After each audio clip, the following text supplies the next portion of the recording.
Depuis 30 ans, dans cette ébénisterie de Saint-André, on façonne le bois avec une exigence toute particulière. Jean-Noël a positionné son entreprise dans le haut de gamme réunionnais, avec notamment le travail de bois de tamarin.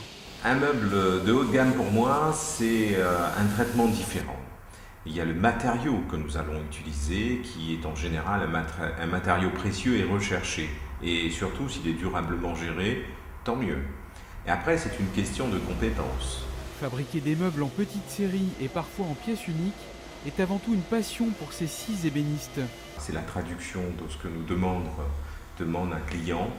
Et il faut aller chercher les formes, il faut aller chercher le toucher, cette sensualité du bois, c'est ça que j'aime.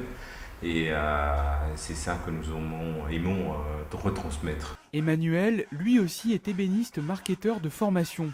Mais il a la lourde tâche de sélectionner les candidats au 25e concours des meilleurs ouvriers de France à La Réunion.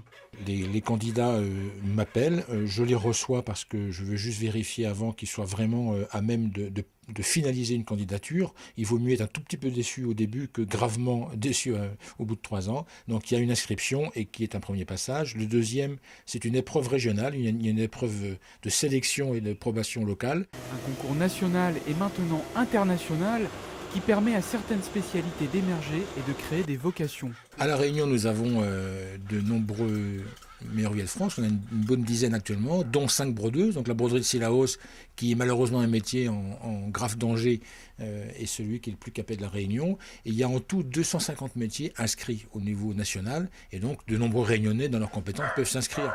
L'intérêt d'être candidat, c'est que d'abord, c'est un challenge personnel et intime, c'est un gros investissement.